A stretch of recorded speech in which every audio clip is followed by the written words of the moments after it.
Ya, sesuai namanya, ini adalah pengujian atas ada atau tidak adanya independensi, sehingga melibatkan dua variabel. Ya, seperti halnya uji goodness of fit, di sini bukan menguji parameter. Kita akan menguji apakah kedua variabel independen, yaitu tidak adanya pola hubungan tertentu, sehingga akan ada HA, yaitu mereka berhubungan dengan sebuah pola tertentu. Perhatikan bahwa ketika tidak independen, kita hanya akan sampai pada adanya pola hubungan tertentu. Kita tidak sampai untuk mampu mendefinisikan bentuk tertentu hubungan mereka. Variabel yang digunakan perlu diskalakan dalam bentuk kategorikal. Artinya, bila masih lebih tinggi, masih numerikal, agar diturunkan supaya hanya kategorikal. Ya. Interaksi antara kedua variabel disusun dalam bentuk contingency table. Bila kedua variabelnya memang numerikal, kita akan menggunakan peralatan yang lebih ampuh, yaitu uji korelasi. Dalam uji korelasi, kita dapat mengetahui arah hubungan dan tingkat keeratan hubungan keduanya. Baik, kembali pada uji independensi, maka landasan penalarannya adalah berdasarkan asumsi bila kedua variabel X dan Y bersifat independen. Ya. Pertama, dapat dibuat frekuensi yang diharapkan dalam setiap sel pada tabel untuk kondisi keduanya independen. Jadi, akan ada frekuensi aktual dan frekuensi yang diharapkan untuk setiap sel yang berwarna kuning pada tabel ilustrasi.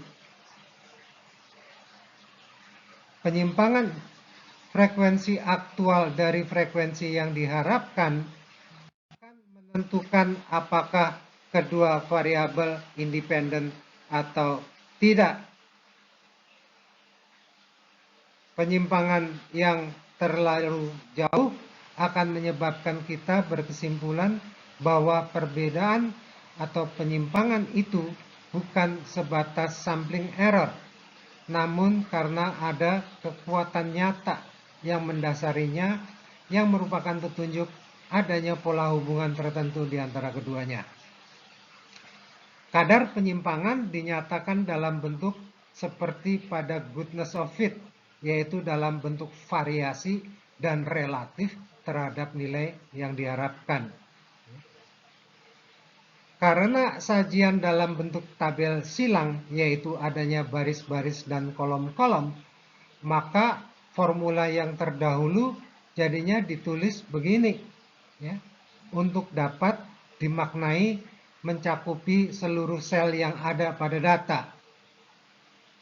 Sebelum dilanjutkan, ada satu catatan penting, yaitu bahwa nilai sebuah frekuensi yang diharapkan tidak boleh kurang dari 5, seperti pada goodness of fit. Bila terjadi demikian, maka perlu dilakukan penggabungan sel berfrekuensi kurang dari 5 itu dengan sel atau sel-sel di sekitarnya. Penggabungan dilakukan terhadap susunan data aktual untuk dilakukan penghitungan ulang statistik ujinya. Tindakan penggabungan dengan sendirinya dilakukan terhadap 2 atau lebih baris ataupun terhadap 2 atau lebih kolom. Kita lanjutkan dengan prosedur ujinya.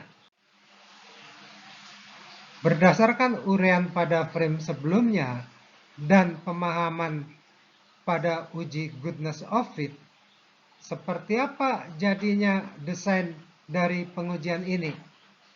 Silakan putar ulang video itu untuk bagian desain uji goodness of fit dan pemaparan awal satu frame sebelum frame ini, ya. Jadi beginilah desainnya. Ya, H0 dan HA dinyatakan sebagai independen dan tidak independen untuk kedua variabel itu, katakanlah X dan Y. Dengan kriteria statistik ujinya lebih besar daripada chi-square kritis yang derajat bebasnya ditentukan berdasarkan kategorisasi dari baris dan kolomnya, yaitu sebesar banyaknya kategori pada baris atau row kurang 1, ya. Jadi banyaknya kategori pada baris kurang 1 dikali banyaknya kategori pada kolom kurang 1. Secara diagram, keadaan ini ditunjukkan seperti ini. Selanjutnya, statistik uji yang sudah kita lihat sebelumnya, yaitu penjumlahan secara baris maupun kolom atas penyimpangan dalam bentuk variasi dan relatif. Dan terakhir, kita nyatakan kesimpulan dari pengujiannya. Mari kita lihat contohnya. Ini contohnya, silakan pause video agar dapat memahami isi soal. Perintahnya jelas, yaitu menguji apakah variabel latar belakang S1 dan tempat meneruskan ke jenjang MBA adalah independen. Jadi ini adalah uji independensi. Derajat bebas R-1 dikali C-1 atau 3-1 dikali 4-1 sama dengan 6. Tingkat keyakinan yang digunakan adalah 0,95. Mari kita lihat jawabnya. Baik, mari kita lihat jawabnya. Jadi, begini desainnya. Dengan kriteria penolakan H0 yang seperti ini. Selanjutnya, implementasikan formula statistik uji pada situasi yang ada, yang akan menghasilkan nilai 21,877. Proses hitung menghasilkannya akan disajikan pada lembar berikutnya karena memerlukan proses yang panjang. Nah, baik. Dengan statistik uji yang demikian, maka disimpulkan bahwa kita menolak H0 karena statistik uji ada di daerah penolakan. Dengan menggunakan Excel, kita akan diberi p-value pengujian ini, yaitu sebesar 0,0013. Ya, p-value adalah luas di bawah kurva ke ujung kanan dari nilai statistik uji yang sebesar 21,877. Karena nilai statistik uji 21,877, maka dengan sendirinya nilai luas di ujung kanan kurva adalah sangat kecil, jauh lebih kecil daripada significance level yang 5%. Sehingga seperti yang sudah kita lihat, pengujian ini menolak H0. Mari kita lihat tabel-tabel perhitungan statistik ujinya. Baik, ini adalah tabel frekuensi aktual hasil dari samplingnya. Ya. Kita akan mencari nilai-nilai pada 12 sel warna biru itu untuk nilai frekuensi yang diharapkan apabila kedua variabel adalah independen. Ya. Saya akan sampaikan secara perlahan. Nah, bila mereka independen, berarti tidak ada pola kecenderungan tertentu pada nilai-nilai mereka. Mari kita lihat secara kolom. Dengan perbandingan antar program studi pada sampel adalah 104 berbanding 126 berbanding 115, sebagaimana terlihat pada kolom jumlah. Apabila tidak ada pola hubungan tertentu, maka kita bisa berharap bahwa perbandingan asal prodi S1, yaitu Ekbis, Soshum, dan Tekom akan berbanding juga sebagai 104 berbanding 126 dan 115. Baik yang melanjutkan MBA di Universitas 1, Universitas 2, Universitas 3, maupun Universitas 4. Ya, jadi yang melanjutkan di Uni 1 atau di Uni 2 atau di Uni 3 maupun juga yang melanjutkan MBA di Uni 4, latar belakang S1 mereka bila tidak ada pola hubungan tertentu akan memberikan frekuensi yang diharapkan dengan perbandingan 104 banding 126 banding 115 ini. Nah, untuk Uni 1, jumlah yang 85 itu akan berbanding sebagai 104 banding 126 banding 115.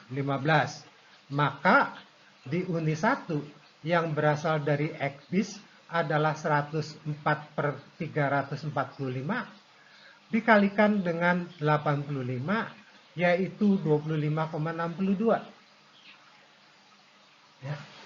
Yang berasal dari Soshum adalah 126 per 345 dikali 85 yaitu 31,04. Ya. Dan yang berasal dari Tekom adalah 115 per 345 dikali dengan 85 yaitu 28,33. Nah, silakan Anda praktikkan untuk yang melanjutkan MBA di Uni 2. Jumlah 80 pada sampel di Uni 2 akan tersebar menurut latar belakang S1 sesuai dengan perbandingan 104 berbanding 126 berbanding 115. Caranya adalah dengan jumlah baris yang sesuai dibagi jumlah keseluruhan dikali jumlah kolom yang sesuai. Niscaya Anda akan mendapatkan nilai ini. Ya. Saya akan ajak Anda untuk memodifikasi proses mendapatkan frekuensi yang diharapkan itu.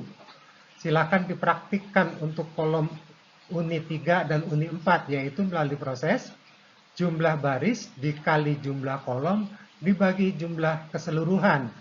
Ini bisa dilakukan karena pada perkalian dan pembagian berlaku azas komutatif. Silakan pause videonya untuk melakukannya, maka niscaya Anda akan mendapatkan hasil ini. Mohon maaf, tanda untuk desimal pada tabel ini ditulis dengan titik, bukan dengan koma. Ada kesalahan yang harus diperbaiki di situ. Ya. Nah, tentang cara mendapatkan frekuensi yang diharapkan itu juga bisa dinalar dari sudut pandang baris.